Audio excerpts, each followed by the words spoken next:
Tiffany Henyard, once seen as a rising star in Illinois politics, now finds herself at the center of a dramatic downfall. Amid growing legal troubles, accusations of illegal appointments, and humiliating loss in a crucial Democratic caucus, Henyard's political career appears to be crumbling.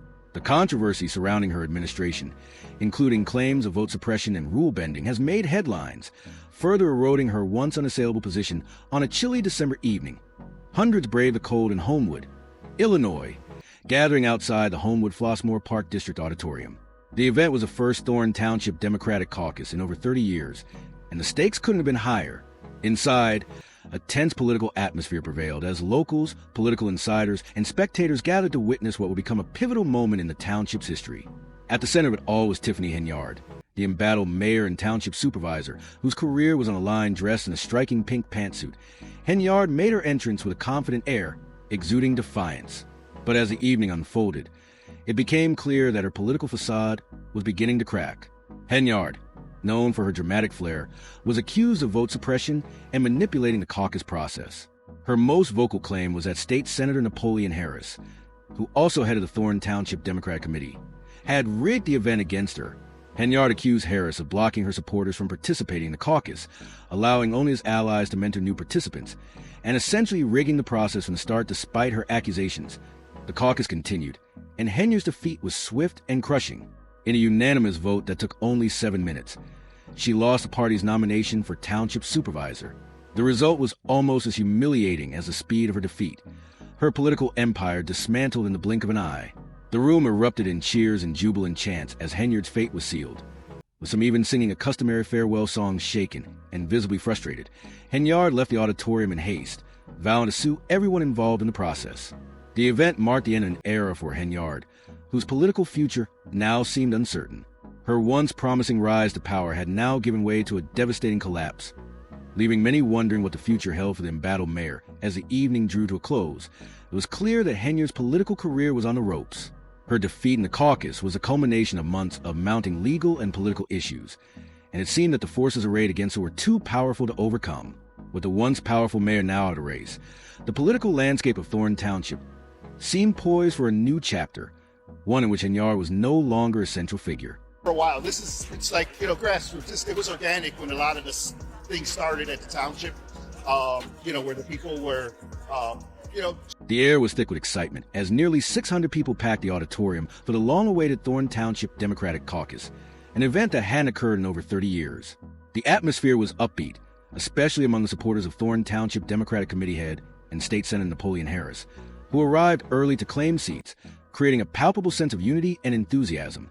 However, the mood quickly shifted when Mayor Tiffany Henyard, the controversial and embattled leader Dalton, entered the scene. Known for her typically calm demeanor, Henyard was visibly furious as she made her way into the room. Her supporters, who arrived late by bus, only added to her frustration. With a voice that echoed through the auditorium, Henyard launched into accusations of injustice, declaring that the striking pink suit she wore was a symbolic statement against the manipulation she was about to face. The once excited room became charged with tension as Henyard directly attacked what she claimed was a deliberate attempt to sabotage her campaign. Her accusations created a verbal battleground, as she charged that the event, which had been meticulously planned by Harris's camp, was an orchestrated effort to undermine her. Henyard accused Harris of systematically excluding her supporters and rigging the process in his favor. She claimed that the caucus was rigged from the start, with Harris ensuring that only his loyalists were allowed to participate. Despite Henyard's allegations, the event organizers maintained that the caucus was being conducted according to the rules, with attendees already present in the auditorium long before Henyard's late arrival. The tension in the room reached a boiling point when Henyard pointed to last-minute rule changes that she argued invalidated her participation. She cited technicalities, such as the absence of a professional assessor to oversee the event, as evidence that the process had been deliberately manipulated to disadvantage her. But her complaints fell on deaf ears. As the caucus continued, Henyard's frustration mounted, but the reality of her diminishing political influence became undeniable. The event, which had once been a crucial moment for her to solidify her power, now became the setting for her public defeat. When the results of the caucus were announced, Harris's camp emerged victorious. The crowd erupted in applause, celebrating the outcome with a fervor that contrasted sharply with Henyard's visible distress. In a symbolic act of disapproval, spectators joyfully sang, "Na na na na, hey hey hey, kiss him goodbye," mocking Henyard's defeat. The public spectacle was a harsh reminder of the dramatic shift in public opinion against her, as her influence seemed to have eroded completely what had once been a promising political career, now appeared to be on the verge of collapse. Henyard was forced to confront the painful reality that her leadership was no longer welcomed, marking a turning point in the township's political landscape. The defeat, though not entirely unexpected given her controversial tenure, was a devastating blow for Henyard, whose once unstoppable rise had now come crashing down. Henyard, who had been appointed as the township supervisor in an effort to establish herself as a formidable leader, lost her bid for the Democratic Party's nomination, an outcome that many saw as practically impossible given her previous position of power. Her declining popularity, combined with growing atmosphere of hostility toward her leadership style, had severely damaged her chances of running for re-election under the Democratic banner. The loss of the party's candidacy marked a definitive turning point for Henyard, one that would be remembered as the beginning of the end of her political career. Just months earlier, Henyard seemed poised for success.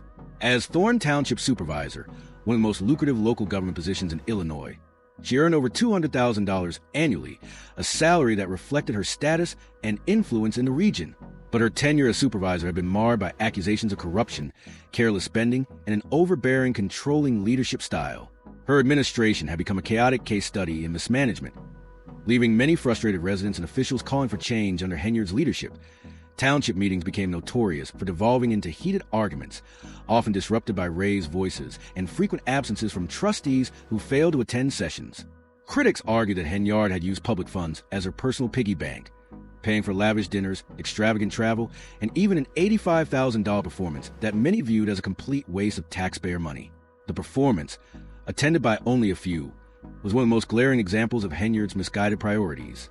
While the town's finances were in dire need of attention, Henyard seemed more focused on self-promotion than addressing the pressing issues facing her constituents. Her administration had failed to provide the necessary transparency and accountability, further fueling accusations of dysfunction and mismanagement.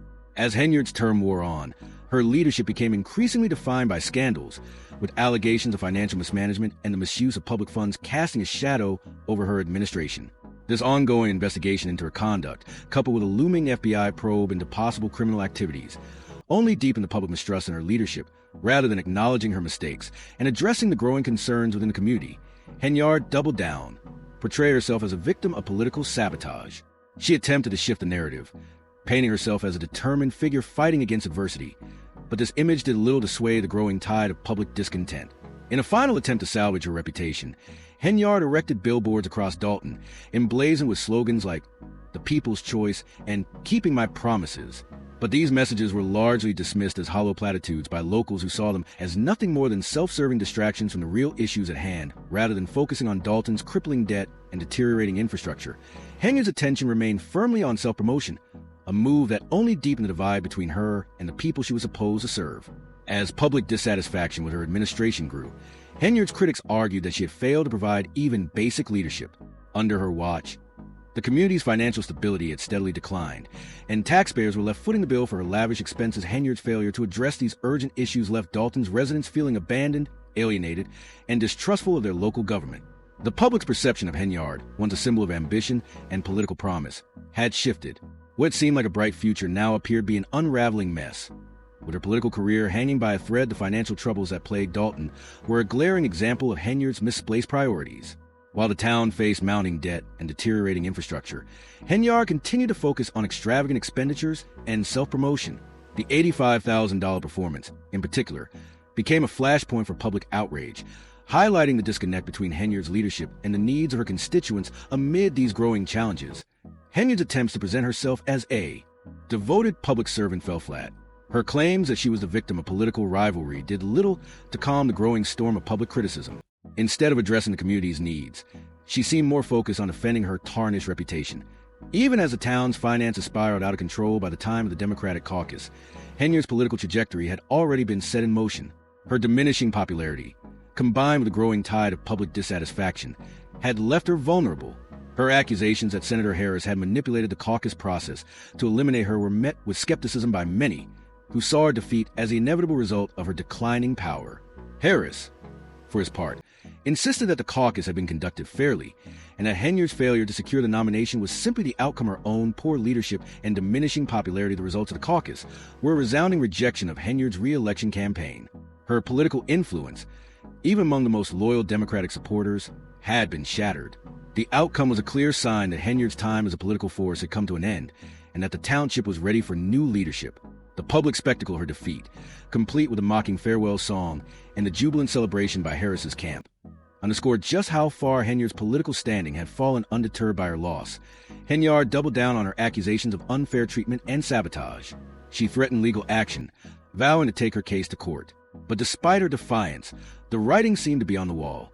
Henyard's political career, once filled with ambition and promise, now seemed like a cautionary tale of political hubris, mismanagement, and a failure to connect with the very people she was supposed to serve as Henyard faced the bitter reality of her political collapse. It became clear that the political landscape of Thorne Township had irrevocably changed. The rise and fall of Tiffany Henyard was a dramatic reminder of how quickly power can slip away and how the desires of the people ultimately shaped the course of political history. Tiffany Henyard's political career, once hailed as a rising force in Thorne Township, has descended into scandal, controversy, and public disillusionment. What was supposed to be a period of reform and promise has turned into a cautionary tale about the dangers of unchecked ambition, financial mismanagement, and a lack of accountability. The downfall of Henyard, the former mayor of Dalton and township supervisor, has been a long time coming. Once seen as a fresh face in local politics, Henyard's initial appeal lay in her promise to restore integrity and transparency to a government marred by dysfunction. But as her tenure wore on, her administration was plagued by accusations of financial mismanagement, questionable hiring practices, and a disregard for the public trust. Henyard's early days in office painted a picture of a leader determined to tackle corruption and improve the lives of Dalton's residents. However, as time went on, she began to prioritize her own interests over the needs of the community.